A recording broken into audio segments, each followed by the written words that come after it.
Oh bondad tan infinita hacia el mundo pecador, Dios en Cristo revelando. Libro de los Hechos, capítulo 1, versículos 1 al 8, que es de donde vamos a extraer la meditación para esta mañana.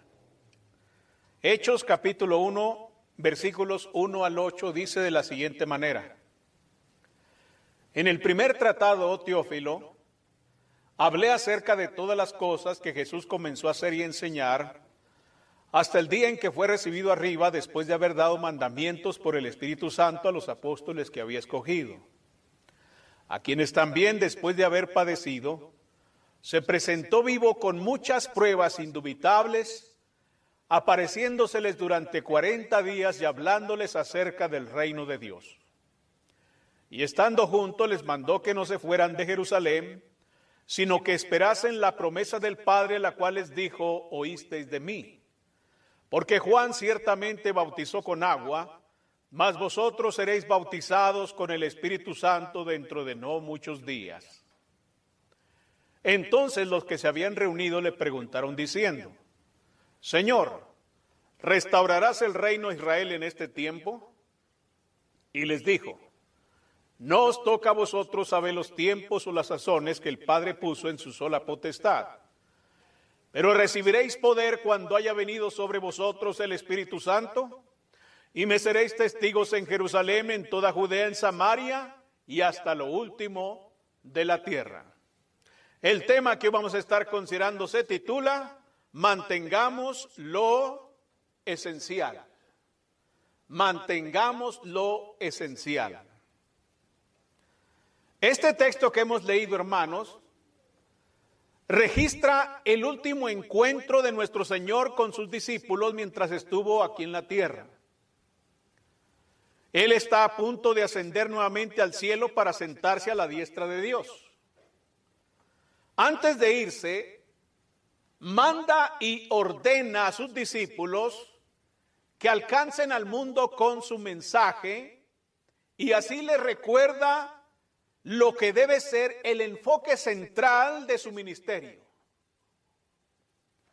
Les recuerda que deben mantener cosas esenciales. En medio de esto, el Señor tuvo que superar una distracción ahí en los versículos 6 al 7. Dice ahí que los que se habían reunido le preguntaron diciendo: Señor, ¿restaurarás el reino de Israel en este tiempo? Y Él les dijo: no os toca a vosotros saber los tiempos o las sazones que el Padre puso en su sola potestad. Los discípulos quieren saber sobre detalles que ellos consideran importantes con respecto a la restauración del reino de Dios. Ellos están preocupados por eso. Pero por otra parte, Jesús quiere instruirles acerca de su misión para con el mundo. Por el momento no quiere abordar esos asuntos, sino que quiere enfocarse particularmente, hermanos, en la misión que ellos tienen. Ellos quieren saber si ha llegado el momento, si ha llegado el tiempo cuando lo más importante no es eso. Ellos quieren saber cuándo. Dice: ¿restaurarás el reino de Israel en este tiempo? Ellos quieren saber cuándo. Pero eso no es lo más importante. Lo más importante es el cómo. Muchos hoy en día piensan igual que los discípulos, inquiriendo, averiguando, hasta preguntando, o incluso pretendiendo saber cuándo van a suceder algunas cosas. Por ejemplo, algunos se atreven a decir: ¿cuándo va a ser la segunda venida de Cristo? Y están ocupados en eso, leyendo toda la Biblia, investigando de acá para allá, haciendo sumas y restas, viendo y considerando los tiempos, terremotos, lluvias, el clima, el calentamiento global, etc. Porque están interesados en el ¿cuándo vendrá Cristo por segunda vez? Sin embargo, eso no es lo importante. Lo importante en la obra de Dios es el cómo sucederán las cosas y cómo estar preparados cuando tales cosas sucedan. Eso es lo importante. Jesús les dice que no les toca a ellos saber los tiempos y las sazones. No os toca a vosotros saber eso. Más bien deben estar ocupados y atentos en serle fieles y trabajar en la misión que Él quiere encomendarles, que Él les ha entregado. Nada ha cambiado en nuestros días, hermanos. Nuestro deber es no quedar atrapados en detalles no revelados o en discutir escrúpulos que nos distraigan de lo principal, de lo esencial. No debemos estar ocupados en cosas que no son importantes. A veces nos ocupamos mucho en cómo nos sentimos en la iglesia o cómo está la congregación, nos sentimos mucho y quedamos atrapados en eso, cuando hay cosas que son esenciales e importantes, principales que debemos mantener. Debemos tener cuidado de no distraernos de nuestro propósito mientras estamos en este mundo. Nada fuera de ese propósito nos debe distraer. Nuestro deber es estar ocupados trabajando para el Señor mientras esperamos que Él regrese, porque Él vendrá. Él va a regresar a este mundo y mientras estamos esperando hay que mantener las cosas que son esenciales y necesarias. En el versículo 8 aquí de Hechos capítulo 1, el Señor les dice a sus discípulos cuál sería su misión. Pero recibiréis poder cuando haya venido sobre vosotros el Espíritu Santo y me seréis testigos en Jerusalén, en toda Judea, en Samaria y hasta lo último de la tierra. Ahí está la misión. Haremos bien entonces en meditar en algunas de las cualidades que deben caracterizar a todos los que testifican acerca de Cristo. Este texto nos recuerda exactamente lo que debemos hacer a medida que avanzamos en este mundo, a medida que pasa el tiempo. Este pasaje nos enseña acerca de aquello en lo que debemos estar ocupados.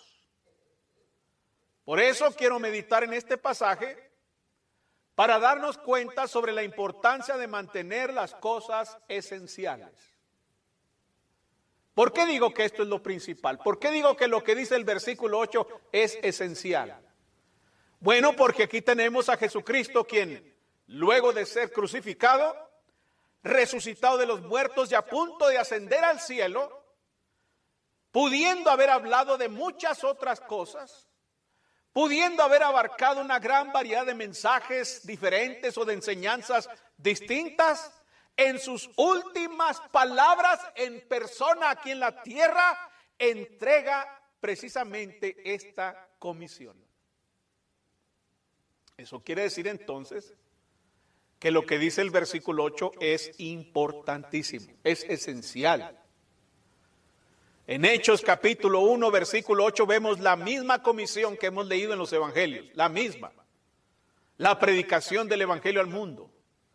Como cristianos necesitamos entender sobre estas palabras que nos enseñan a mantener lo esencial con respecto a nuestra misión en este mundo, con respecto a nuestra razón de ser mientras estamos en este mundo. ¿Para qué estoy aquí? ¿Para qué soy miembro en una iglesia? ¿Para qué soy cristiano en este mundo? ¿Por qué dejarme aquí? ¿Por qué? Bueno, porque necesitamos mantener lo esencial. ¿Qué es lo que debemos tener para mantener lo esencial? Bueno, en primer lugar debemos tener, hermanos, el mensaje correcto. En primer lugar debemos tener el mensaje correcto. Jesús les dice aquí a los discípulos en el versículo 8 que iban a hacer ¿qué cosa? Testigos suyos, ¿verdad? Dice ahí, pero recibiréis poder cuando haya venido sobre vosotros el Espíritu Santo y me seréis testigos. Jesús y su evangelio debe ser el enfoque de estos testigos, porque ellos van a testificar precisamente acerca de Jesucristo. Son mis testigos, dice él. Y de hecho así lo hicieron, hermanos. Por ejemplo, vea usted lo que dice Hechos capítulo 8 en el versículo 4. Ahí vemos el cumplimiento de la misión, el cumplimiento de esto que les está diciendo Jesús. Dice Hechos capítulo 8 en el versículo 4, pero los que fueron esparcidos iban por todas partes anunciando el evangelio.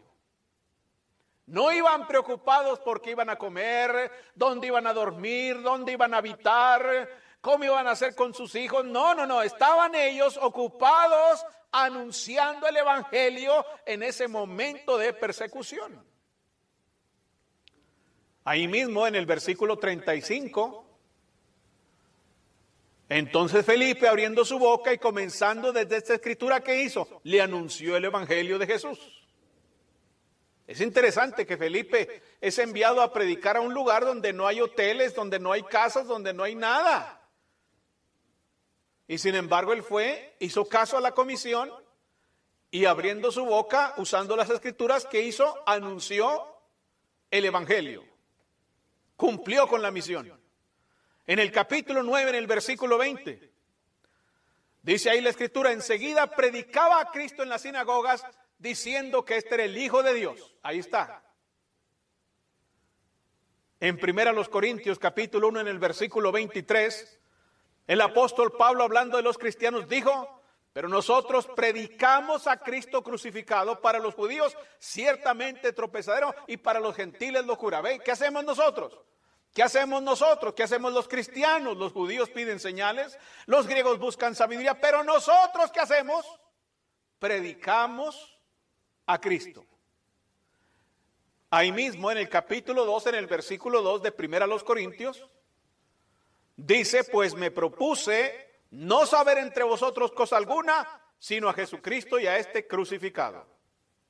En el segundo libro de los Corintios, en el capítulo 4, en el versículo 5, dice, porque no nos predicamos a nosotros mismos, sino a Jesucristo como Señor y a nosotros como vuestros siervos por amor de Jesús. ¿Se fijan a qué se dedicaban los cristianos? ¿A qué se dedicaban? A predicar el evangelio por todas partes. Y eso no ha cambiado. Debemos decirle al mundo acerca de Cristo y su evangelio. No debemos enfocar el mensaje sobre nosotros, hermanos, porque a veces cometemos ese error. Queremos competir con otras iglesias, ofreciendo ¿qué cosa? Una iglesia mejor. No, queremos competir y hermanos, no hay competencia, hermanos. Humanamente no somos una iglesia mejor, humanamente hablando, porque las otras iglesias ofrecen muchas cosas. Ofrecen despensas, ofrecen comida, diversión para los niños, payasos, tortas, refrescos, etcétera, medicamentos, canchas de básquetbol, cocinas, etcétera, toda clase de cosas atractivas para el mundo. Nosotros no somos competencia, hermano. ¿Cómo va a ser competencia? Ofrecen música, bailes, brincos, saltos, alaridos, milagros, demonios, sueños, ángeles, de todo hay ahí. Y aquí no tenemos ni una guitarra. Entonces no somos competencia. Humanamente no somos competencia. Cuando yo ando predicando allá en la calle me dicen, ¿y no trae despensa? Le digo, no. Entonces, ¿qué dan ahí? El evangelio. No, pues así no tiene chiste. No somos competencia, hermanos. Sin embargo, tenemos algo que las demás iglesias no tienen. Y ese es el evangelio correcto, el mensaje correcto. Es decir, que tenemos lo esencial. Y eso es lo que tenemos que mantener.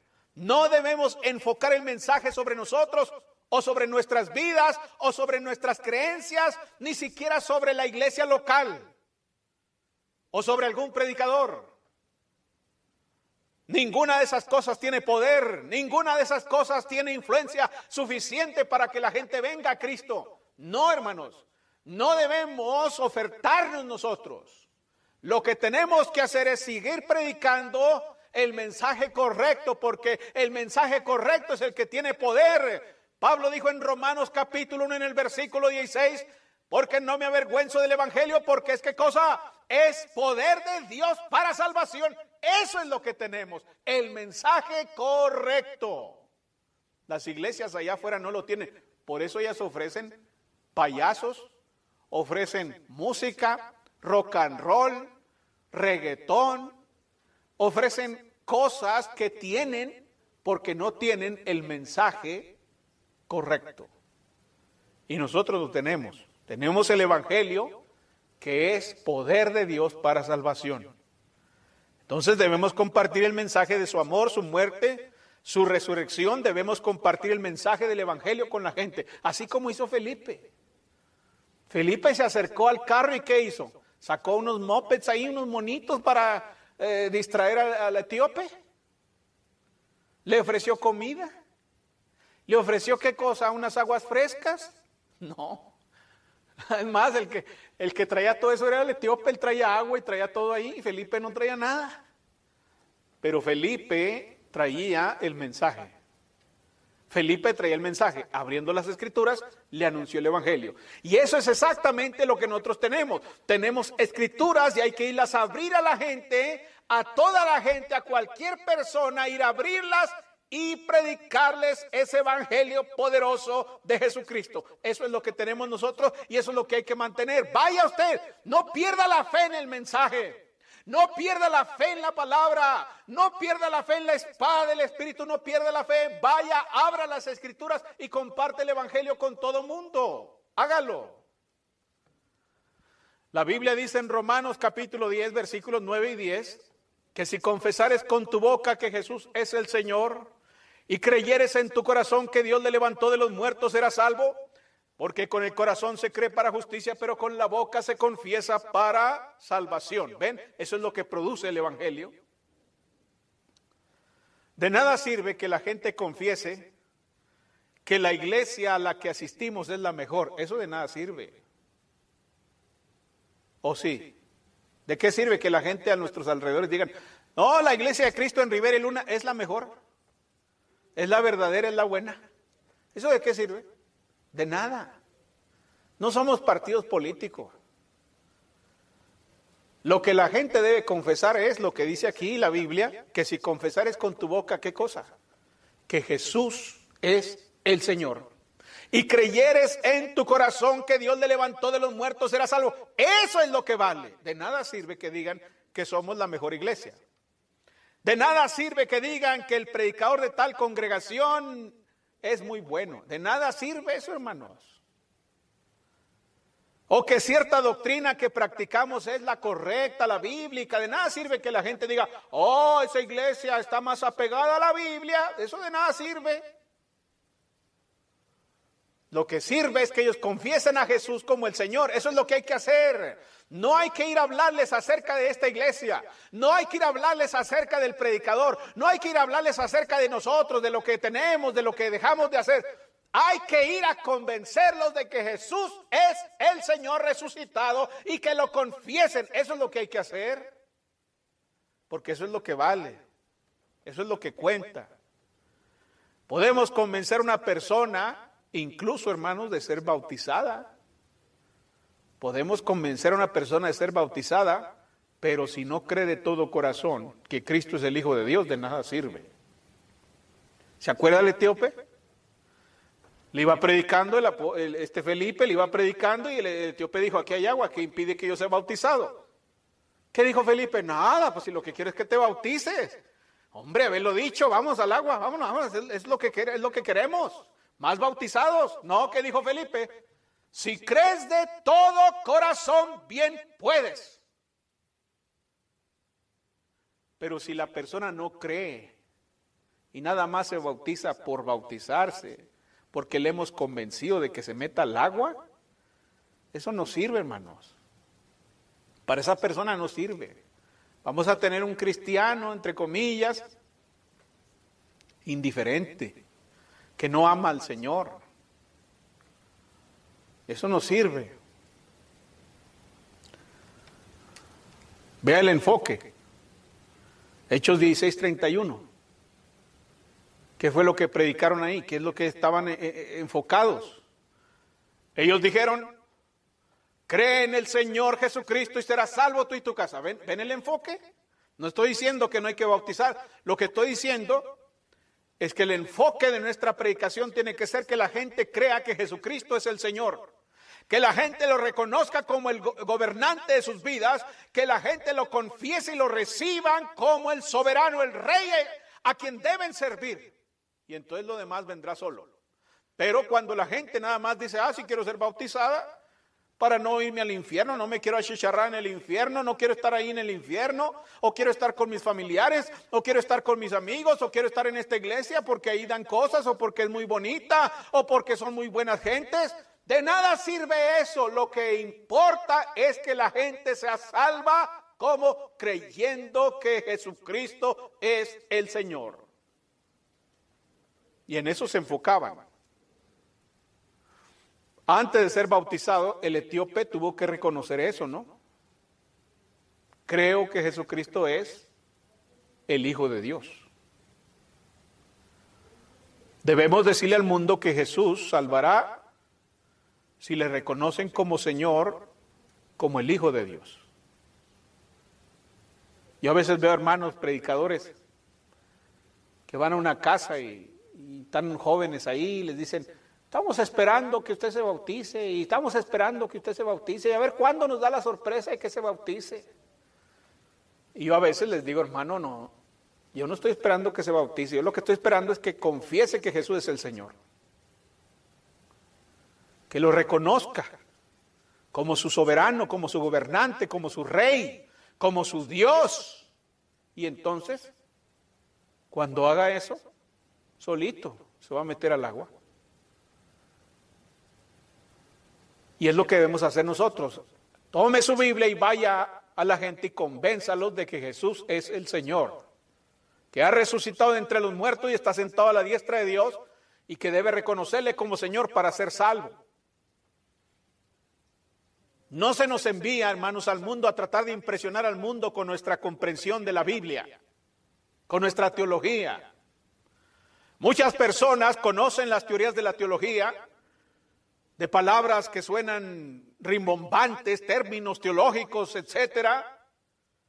Pero eso no sirve porque no conocen a Jesús. No conocen a Cristo. Muchos saben todo acerca de las glorias del cielo, pero van al infierno. ¿De qué sirve entonces conocer las medidas y los colores y hasta los olores del cielo cuando se va al infierno? ¿De qué sirve eso? El ciego, ¿se acuerdan del ciego allá en Juan capítulo 9? ¿Qué fue lo que dijo? Una cosa sé, dice, nada más una cosa sé. Yo no entiendo esas discusiones que traen ustedes aquí, que si es el Hijo de Dios, no es el Hijo de Dios, que si es el Mesías, que si no es el Mesías, que cómo hizo esto, que cómo hizo aquello. Yo una cosa sé, que habiendo yo sido ciego, ahora veo, y eso es lo que importa. Eso es lo que sé yo, y Jesús es la razón. Ese hombre es la razón por la que veo ahora. Él no estaba interesado ni entendía tampoco las disputas teológicas de los fariseos, de los saduceos en contra de Cristo. No, él solamente se enfocó en lo que Cristo hizo en su vida y testificó. Una cosa sé, que yo estaba ciego, nací ciego, no veía nada. Y cuando este hombre me tocó, ahora veo. Y eso es lo que sé. Nuestra misión es dirigir a las personas a Cristo. A Cristo, esa es nuestra misión. Él es la única esperanza que el mundo tiene para la salvación. ¿Qué dijo Jesús? Yo soy el camino. ¿Quién? Yo. Yo soy el camino, la verdad y la vida, y nadie viene al Padre sino por mí. ¿Ven? Tenemos que llevar a la gente a Jesús, porque Jesús es el camino. Jesús es la vida. Y no es posible llegar al Padre sino a través de Él. Entonces debemos tomar nuestras Biblias y llevar a la gente a Jesús. En Hechos capítulo 4, en el versículo 12 dice, y en ningún otro hay salvación, porque no hay otro nombre bajo el cielo dado a los hombres en quien podamos ser salvos. ¿Ven? Tenemos que llevar a la gente a Jesús, a que reconozcan a Jesús como el Señor. Como alguien dijo, que todo lo que somos es un mendigo que le dice a otro mendigo dónde encontrar pan. Eso es todo lo que somos. Jesús dijo, yo soy el pan de vida. Y eso es lo que tenemos que hacer, un hambriento, diciéndole a otro hambriento dónde saciar su hambre. Yo necesito compartir con otros lo que otros compartieron conmigo. El apóstol Pablo dijo, lo que has oído de mí, ante muchos testigos, esto encarga a hombres fieles que sean idóneos para enseñar también a otros. ¿Qué cosa? Lo que han oído. Entonces, hermanos, para mantener lo esencial, necesitamos tener el mensaje correcto. En segundo lugar, para mantener lo esencial, debemos practicar la manera correcta. Debemos tener el mensaje correcto, pero también debemos tener la manera correcta. La manera correcta. ¿Cuál es la manera? ¿A qué me refiero con eso? Bueno, dice el Hechos 1:8, pero recibiréis poder cuando haya venido sobre vosotros el Espíritu Santo y me seréis, ¿qué cosa? Testigos. Esa palabra testigos es interesante, hermanos. Es traducción del griego martures, de donde viene nuestra palabra martirio o mártir. Mártir quiere decir testigo. En griego, mártir es testigo. Eso es lo que significa. Y esa palabra se refiere a aquellos que dan testimonio de la verdad. Y ese es el uso que vemos en la Escritura. En Juan 18:37 dice, le dijo entonces Pilato, ¿luego eres tú rey? Respondió Jesús, tú dices que yo soy rey, yo para esto he nacido y para esto he venido al mundo, para dar testimonio a la verdad. Ahí está, el mártir. Para dar testimonio a la verdad. Todo aquel que es de la verdad oye mi voz. ¿Ven? Un mártir, un testigo es el que da testimonio a la verdad. El apóstol Pablo en 1 Timoteo capítulo 6 en el versículo 13 escribió, te mando delante de Dios que da vida a todas las cosas y de Jesucristo que dio testimonio de la buena profesión delante de Poncio Pilato. ¿Qué fue lo que hizo Cristo? Dio testimonio de la buena profesión ante Poncio Pilato. Jesús era un mártir, es decir, Jesús era un testigo, un testimonio a la verdad. Es por eso que a nuestro Señor Jesucristo se le llama el testigo fiel, el mártir fiel, el testigo fiel en Apocalipsis 3:14. Dice el texto, y escribe al ángel de la iglesia en la Odisea, he aquí el amén, el testigo fiel y verdadero, el principio de la creación de Dios dice esto. Jesús es mártir, es el testigo, es el que da testimonio a la verdad. Entonces, es de esa manera que la palabra testigo llegó a ser utilizada para aquellos que dieron el máximo testimonio de la verdad. Dieron su propia vida con tal de dar testimonio a la verdad. Por eso a veces el sacrificio se relaciona con la palabra mártir, porque ellos dieron su vida por testificar acerca de la verdad.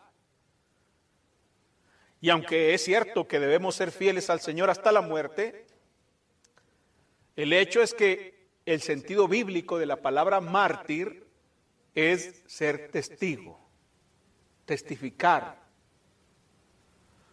Es verdad que la palabra testigo en nuestros tiempos actuales se usa para hablar de aquellos que testifican en un tribunal de justicia. Vamos a llamar unos testigos, dicen.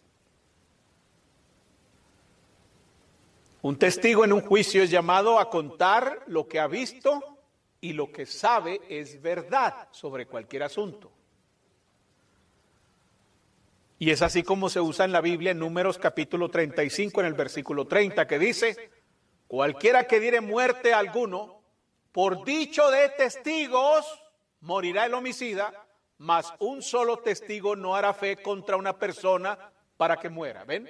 Entonces, la palabra testigo también se usa de aquellos que ven o que saben de algún suceso y saben que es verdad y tienen que testificar acerca de eso. Bueno, Dios está llamando a su pueblo ¿para qué? Para que digan, para que hablen lo que han visto que es verdad, para testificar. En otras palabras, ¿usted sabe algo acerca de Jesucristo? ¿Usted sabe algo? ¿Usted sabe algo de lo que Dios ha hecho a través de Cristo en su vida? ¿Sabe algo de eso? Si usted puede contestar que sí a esas preguntas, entonces usted debe testificar. Si usted sabe algo de Cristo, sabe algo de Dios, sabe algo de ellos, testifíquelo. Necesita testificar, necesita decirle a la gente lo que sabe acerca de Dios, lo que sabe acerca de Jesucristo. ¿Usted sabe que Dios le ama? ¿Usted sabe eso? ¿Cuántos de aquí saben que Dios les ama? ¿Saben eso? ¿Es cierto eso? ¿Es la verdad? ¿Dios les ama?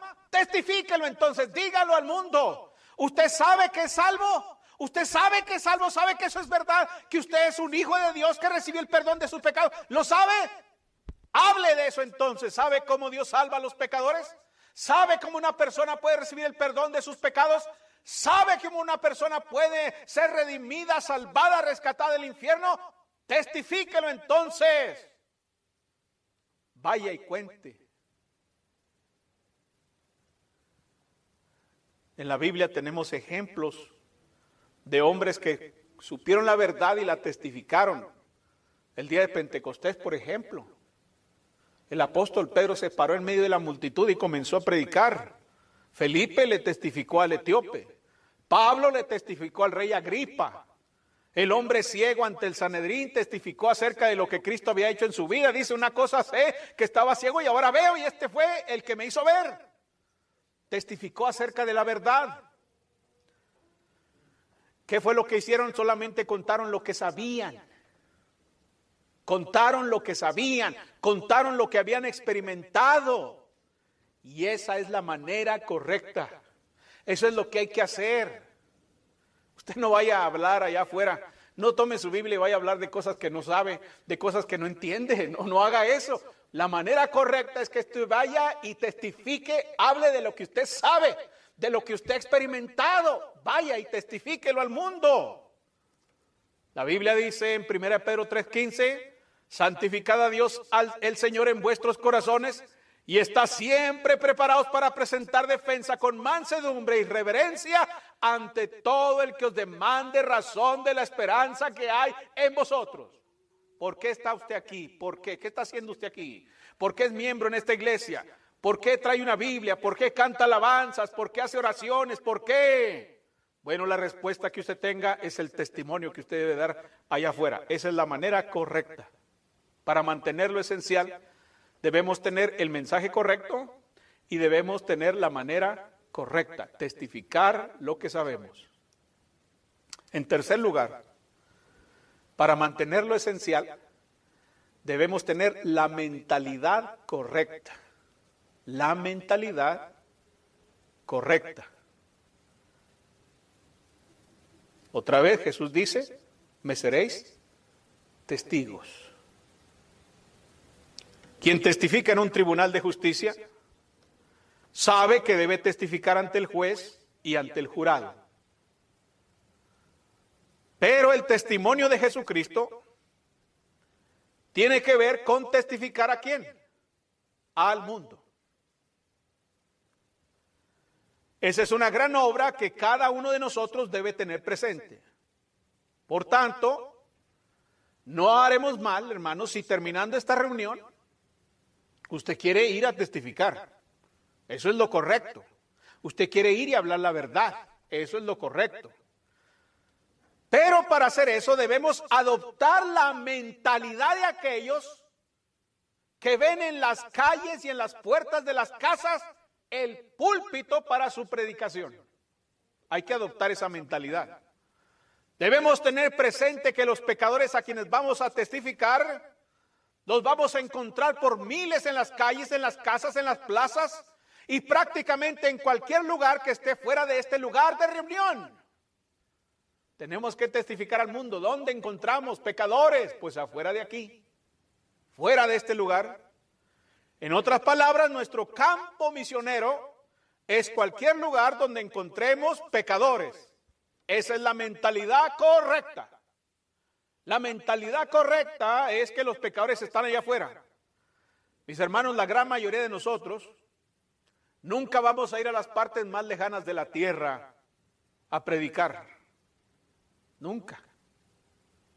Hay muchas ciudades, países lejanos, islas y montañas allá afuera donde yo nunca voy a ir a predicar. Nunca lo vamos a hacer, pero todos podemos servir en nuestra propia Jerusalén. Todos tenemos nuestra propia Jerusalén. Podemos dar testimonio a nuestros vecinos, podemos dar testimonio a nuestros amigos, a nuestros familiares, a nuestros compañeros de escuela o de trabajo, y desde luego a quienes nos encontremos en las calles o en los hogares, justamente cuando nos movemos de aquí para allá con la intención de ¿qué? De tener esa mentalidad de testificar. De testificar. Cuando esté enfermo, usted puede testificar a otros enfermos o a los doctores, a los médicos, a las enfermeras. Nos movemos de aquí para allá y nos encontramos pecadores. En cada persona que vemos, no veamos otra cosa sino un potencial para ser convertido al Señor. Pero necesitamos tener esa mentalidad. ¿Qué hubiera pasado si los hermanos que me conocieron a mí no hubieran tenido esa mentalidad, hermanos? Hubo uno que no tenía esa mentalidad, que cuando me conoció dijo, ¿para qué invitan a este hombre? ¿Para qué lo invitan? Porque yo era un perverso. En el mundo sin ningún valor, sin futuro, sin educación y sumamente perverso, malo en extremo. Un pecador empedernido que se deleitaba en toda clase de maldad. Pero hubo unos que tuvieron una mentalidad distinta. Yo todavía me acuerdo a uno de ellos que se me acercó. Yo era un perverso, y yo era un visitante, y todavía no se me olvida cuando se acercó a mí, me miró fijamente y me dijo, Dios tiene grandes planes para ti. Yo no, eso es lo que dicen en las iglesias. En todas las iglesias le dicen, no, Dios tiene un plan para ti. Pero se me quedó bien grabado. Y pasó el tiempo, y mire, ahora estoy detrás de un púlpito y predico desde los 18 años de edad, estoy predicando. Ahora ya tengo casi 50 años y sigo predicando. Y espero que Dios me deje seguir predicando. Dios sí tenía planes. Porque alguien tuvo la mentalidad. ¿Qué hubiera pasado si no hubieran tenido la mentalidad? Me corren de ahí. Me dice, váyase de aquí, sucio, apestoso, pecador, miserable, váyase. Y nosotros vemos gente allá afuera a veces que tenemos esa mentalidad y decimos, ese es un perverso, vago, sucio, apestoso, asqueroso, roñoso, ignorante. No, usted tiene que cambiar la mentalidad y decir, ese es un potencial converso. No importa cuán miserable se vea, no importa cuán perdido se vea, no importa cuán sucio se vea. Es un alma que debe ser rescatada, que debemos luchar por ella, que debemos compartir y testificar. No importa cuán bajo y miserable lo vea, no importa cuán hundido esté en el pecado, tenemos que predicarle, tenemos que testificarle, pero necesitamos cambiar nuestra mentalidad. A veces vienen personas al lugar de reunión, hermanos. Una vez me tocó en una iglesia que llegaron unas personas, pobrecitos, de esos que andan en la calle, que andan muy sucios y huelen mal. Y entraron al lugar de reunión porque se les invitó, se les dio un folleto, dijo, vaya a la iglesia. Bueno, vinieron. Pero yo creo que se arrepintieron de haber venido. Porque cuando entraron, yo estaba acá en el púlpito, estaba predicando y entraron y los hermanos hicieron gestos. Porque todos los hermanos venían bien bañados, bien arreglados, perfumados, Y de repente entran estas personas ahí, eran 4 o 5 gentes, todas malolientes, apestosas, se llenó el lugar de reunión, apestaba horrible, y la gente y los hermanos empezaron a hacer gestos, a verlos feos, y terminaron mejor yéndose. Dijeron, vámonos porque pues olemos feo. Cuando terminamos la reunión dije, ¿qué pasó ahí? ¿Qué pasó? No, es que entraron unas personas y olían bien feo. ¿Y? No, pues no aguantamos. ¿Y no les da vergüenza que se hayan ido esas personas? Esas personas vinieron, querían oír. Pero nuestras narices delicadas, nuestros olfatos celestiales, no pudieron tolerar un momento de mal olor, hermanos.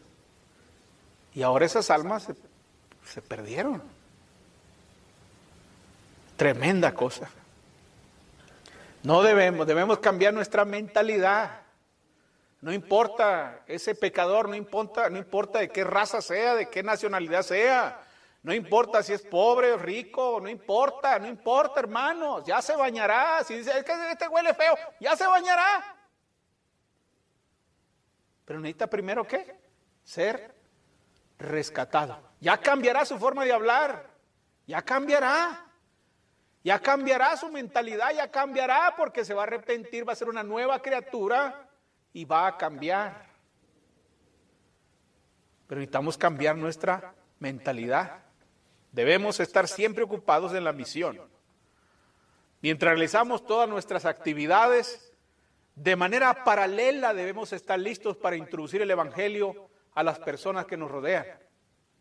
No estoy diciendo que no hagamos nada, que ya no trabajemos, que ya no nos ocupemos de nuestros negocios, nuestros asuntos. No, lo que estoy diciendo es que de manera paralela podemos cumplir con la misión mientras hacemos nuestras ocupaciones. Si no tenemos la oportunidad de ir a nuestra Judea o a nuestra Samaria o incluso a las partes más lejanas de la tierra, debemos aprovechar las puertas abiertas que se nos presentan en nuestra Jerusalén. Hay que aprovecharlo.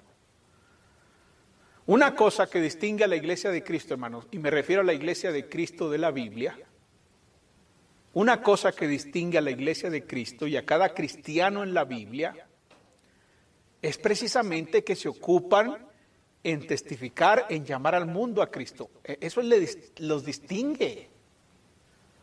Ahora muchos hermanos están bien preocupados por distinguir a la iglesia en cosas doctrinales, ¿verdad? Decimos, la iglesia de Cristo se distingue porque no usamos instrumentos musicales, porque tomamos la cena del Señor cada domingo. Y eso es correcto, hermanos, pero lo que distinguía a la iglesia acá era precisamente su entrega en testificar.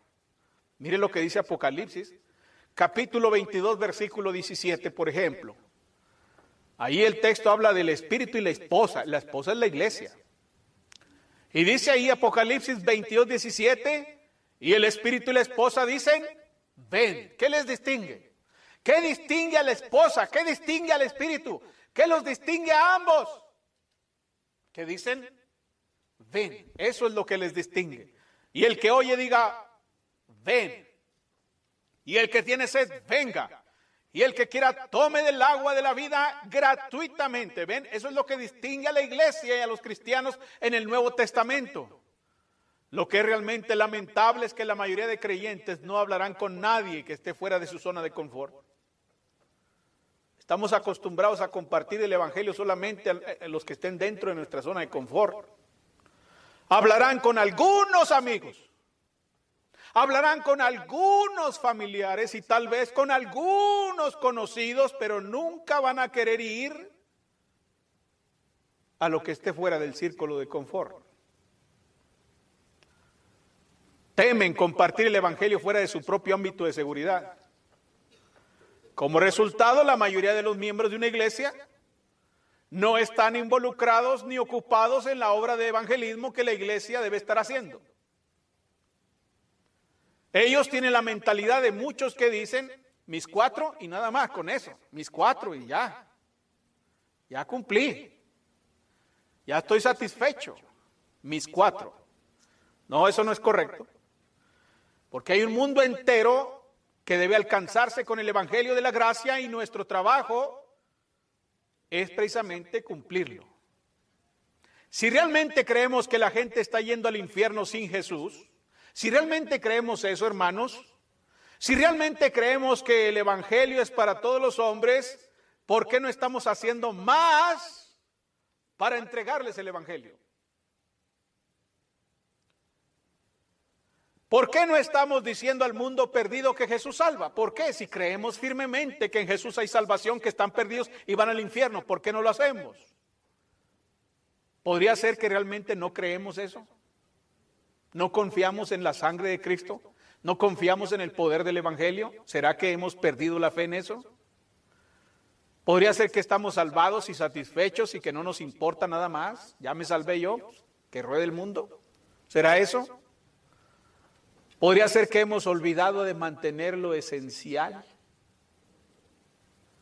Cuando como iglesia participamos en la predicación del Evangelio, lo hacemos de diversas maneras. Como iglesia, por ejemplo, participamos sosteniendo a un evangelista, por ejemplo. Así participamos de la predicación, pero eso no es todo. Necesitamos, cada miembro, cada cristiano, predicar, compartir, testificar. Cada uno de los miembros de la iglesia debe participar activamente en ese trabajo. Pero para eso se requiere tener la mentalidad de testigo. Me seréis testigos. Hay que cambiar la mentalidad que eso implica. Eso implica tener la mentalidad correcta para testificar y así mantener lo esencial. Finalmente, para mantener lo esencial, debemos tener el poder correcto. Debemos tener el mensaje correcto, debemos tener la manera correcta, debemos tener la mentalidad correcta y debemos tener el poder correcto.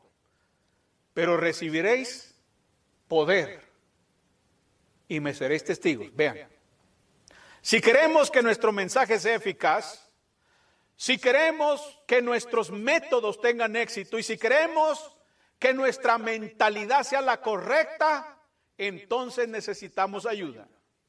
Y esa ayuda no proviene de nosotros mismos. Esa ayuda proviene del Señor. Como dice Hechos 1:8, ahí dice, Jesús dijo a sus apóstoles que la ayuda que ellos tendrían sería de parte del Espíritu Santo. Pero recibiréis poder, ¿cuándo? Cuando haya venido sobre vosotros el Espíritu Santo. ¿Ven? La ayuda vendría de parte del Espíritu Santo. El poder vendría de parte del Espíritu Santo.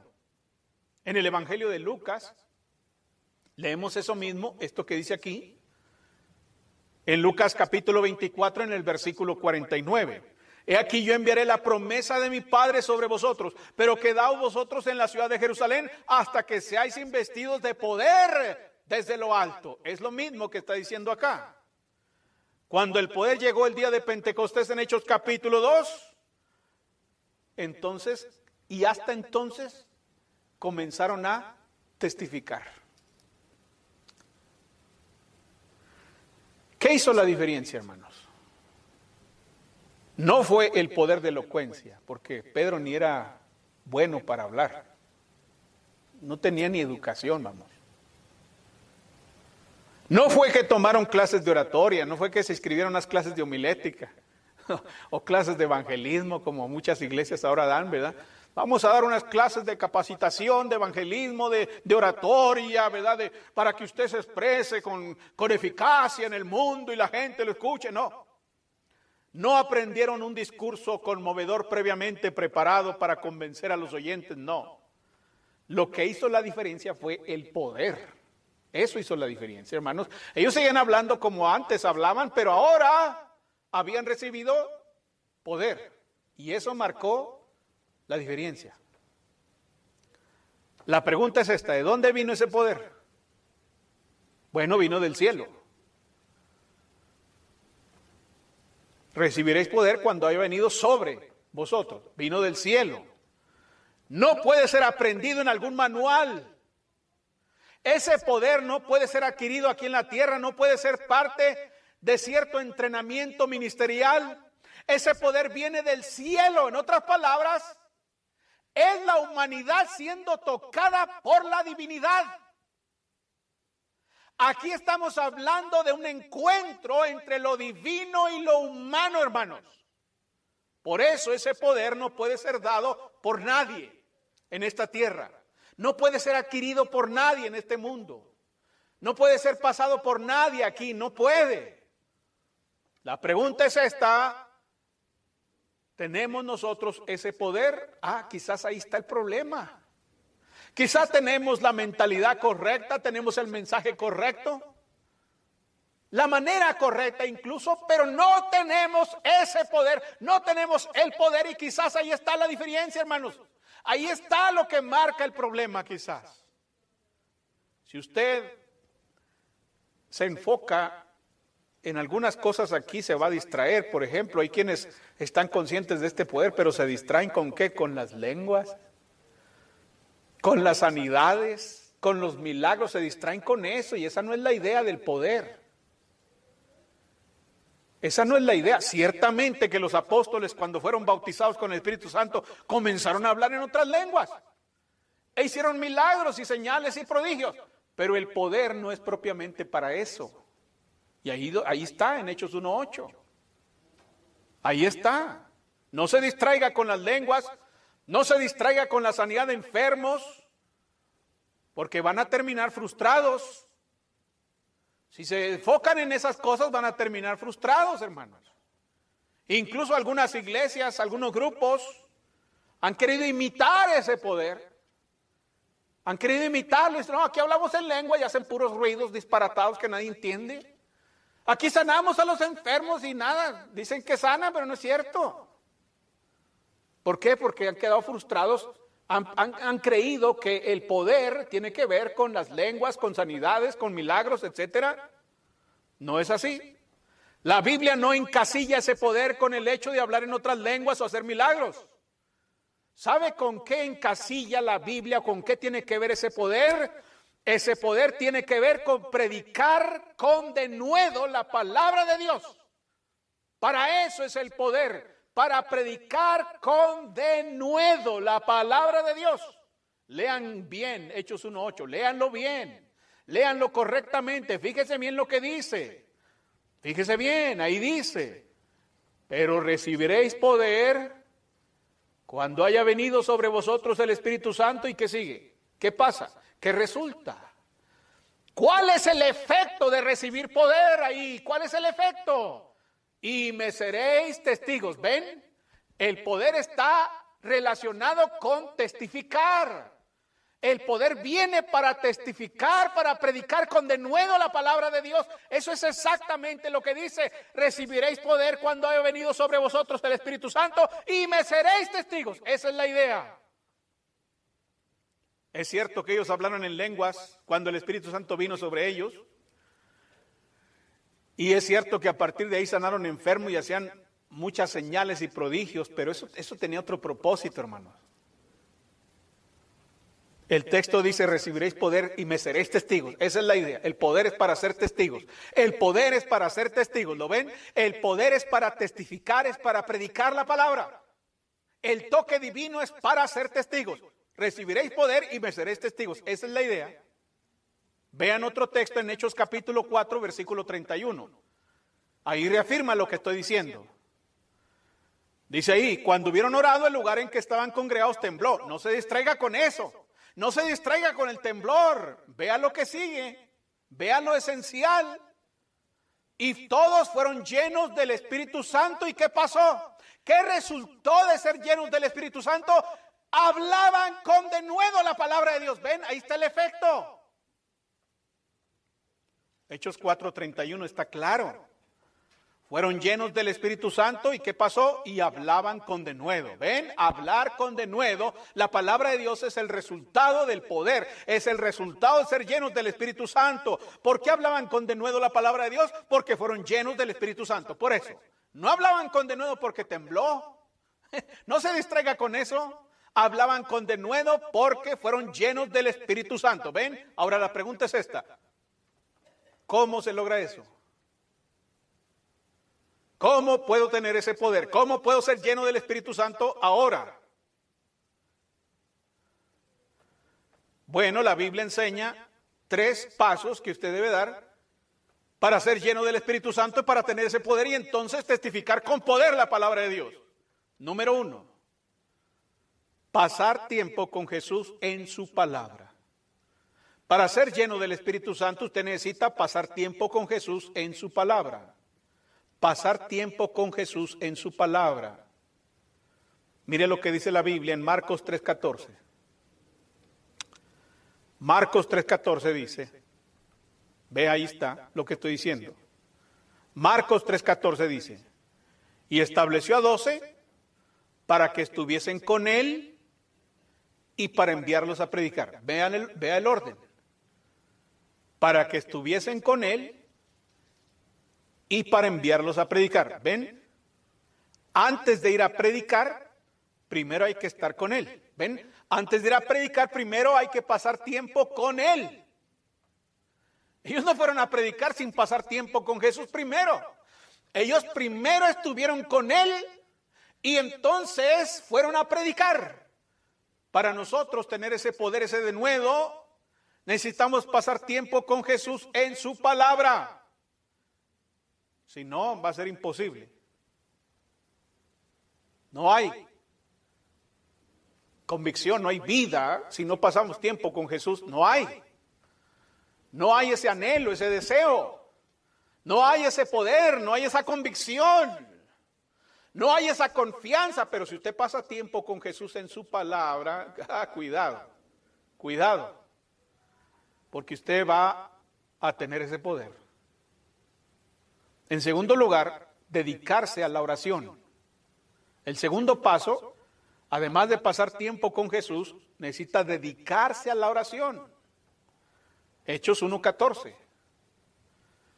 Todos estos perseveraban unánimes en oración y ruego con las mujeres y con María, la madre de Jesús, y con su hermano. ¿Qué estaban haciendo antes de Hechos capítulo 2? ¿Qué estaban haciendo antes de testificar? ¿Qué estaban haciendo antes de que viniera el poder? ¿Qué estaban haciendo antes? Perseveraban unánimes en oración. ¿Ven? Pasar tiempo con Jesús y perseverar en oración. Antes de ir a predicar, primero hay que perseverar en oración. Antes. No durante, no al momento, sino antes. Tiene que ser una iglesia de oración. Yo recuerdo en aquellos tiempos cuando había reuniones de oración, ya no hay, hermanos. Cuando yo era inconverso, decían ahí donde yo me reunía, decían, el miércoles reunión de oración. El miércoles era para orar. Nos juntábamos ahí todos, yo iba ahí, ¿verdad? Iba ahí en la inercia. Pero yo veía que se juntaban todos para orar, no había clase bíblica. No había himnos, no había nada de eso. Había oración nomás. Pasó el tiempo y ya no solo era la oración, sino himnos. Pasó el tiempo y ya no solo era la oración, sino himnos y un estudio bíblico. Y pasó el tiempo y ¿qué pasó? Ahora era puros cantos y estudio bíblico y una que otra oración ahí para empezar, para terminar y ya, eso es todo. Ya no. Al pasar el tiempo, ya ni siquiera hay reuniones de estudio bíblico, hermanos. Ya ni eso. Ya las iglesias nos hemos acostumbrado ahora a tener reuniones dominicales matutinas. Más nada. Ya. Entre semana una reunión para estudiar la Biblia. Pero ¿y la oración? Dice ahí, todos estos perseveraban en oración y ruego. ¿Ven? Puede ser la diferencia. No pasar tiempo con Jesús y no perseverar en la oración puede ser lo que nos esté matando en nuestro esfuerzo, en nuestra motivación para testificar al mundo. Por eso estamos como estamos. Y en tercer lugar, estar unidos o ser unánimes. Para tener ese poder necesitamos pasar tiempo con Jesús, necesitamos perseverar en la oración y ser unánimes, estar unidos. Vea lo que dice Hechos 2:1.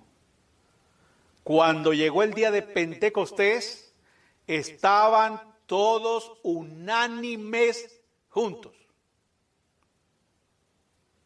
Ya tenemos ahí los 3 pasos. Antes del poder, antes de predicar, ellos estaban unánimes, juntos. Estaban unidos en amor, estaban unidos de corazón, estaban unidos con la misma mentalidad, estaban unidos, tenían el mismo propósito. Cuando el pueblo se une, cuidado, hermanos, cuando el pueblo se hace unánime.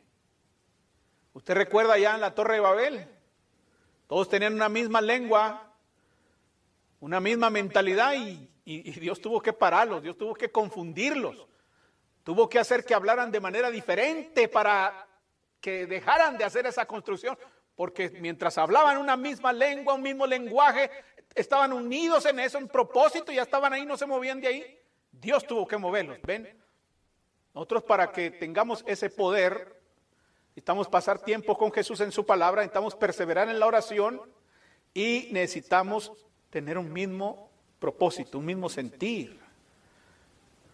Cuando no se puede, nos desanimamos.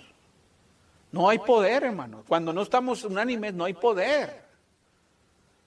Unos jalan para allá, otros jalan para acá, otros quieren otra cosa. Vamos a trabajar, pero no todos queremos, y entonces eso desanima, no hay poder, no hay. Pero cuando somos unánimes, entonces la cosa cambia. Es necesario que lo humano y lo divino vayan juntos.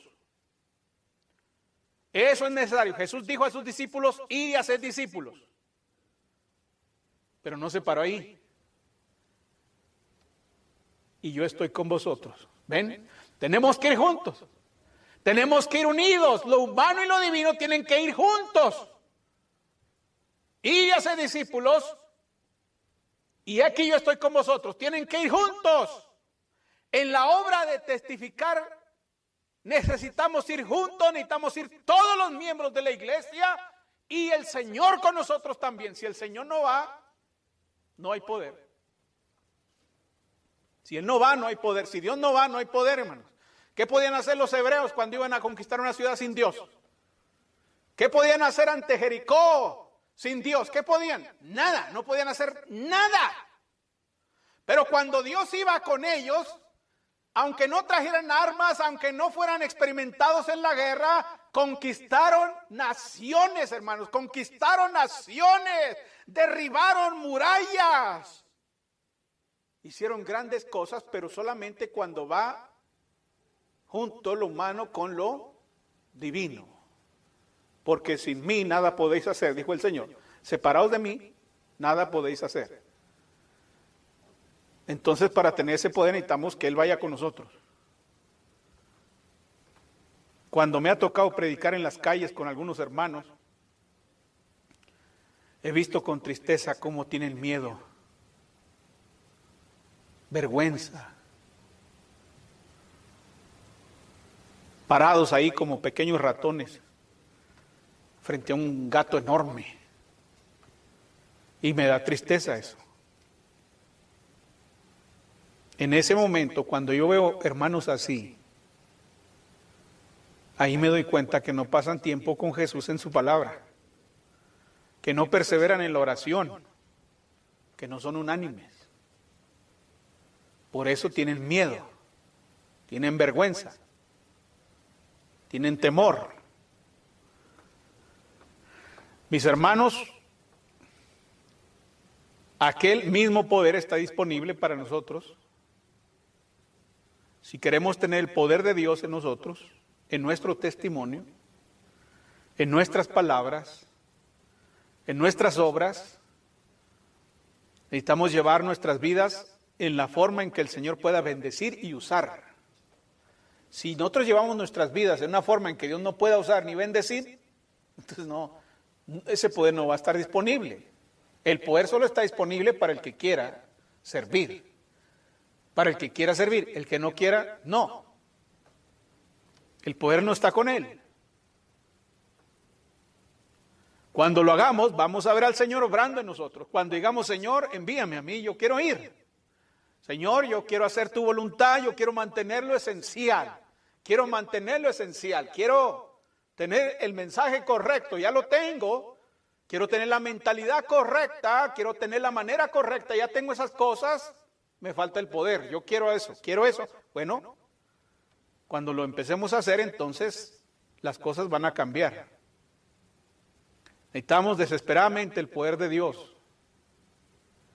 en nuestras vidas y en nuestras iglesias.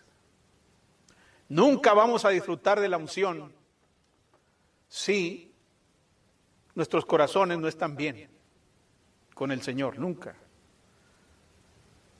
Por eso, ahora mismo, si usted tiene un problema, vaya al Señor, arréglelo. Si tiene un problema con un hermano o una hermana, arréglelo.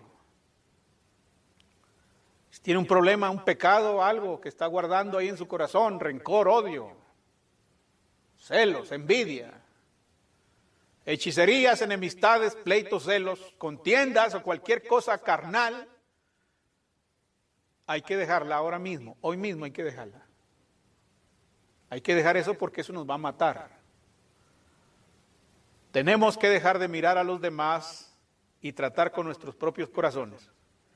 Cuando lo hagamos y cuando lleguemos a donde Él quiere que estemos, vamos a poder disfrutar de ese poder en nosotros.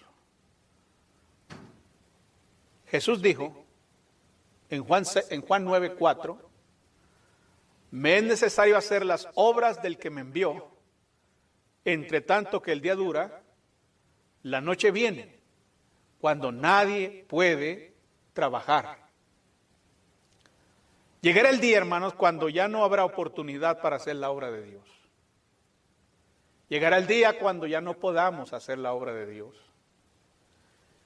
Ya sea porque hemos perdido fuerza en nuestros cuerpos, ya sea porque nuestras mentes ya no funcionan igual. Llegará el día cuando la noche se haga presente y no vamos a poder trabajar. Si como iglesia nos hemos distraído de nuestra misión o la hemos desatendido, es tiempo de rectificar todavía. Es el momento de lidiar con nuestros problemas personales y es hora de lidiar con nuestros pecados para que el poder de Dios pueda descansar sobre nosotros. Para que Dios esté complacido de salvar almas por su gloria y para su gloria. Es hora entonces de mantener las cosas esenciales. Muchas gracias por su atención. Oh bondad tan infinita hacia el mundo pecador. La Iglesia de Cristo en Rivera Luna le invita a sus actividades los domingos a las 10 de la mañana. Estamos ubicados en el número 3331, esquina con Rivera y Luna, en El Paso, Texas, 79905. Todos serán bienvenidos. De salud, solo en él hallaré la divina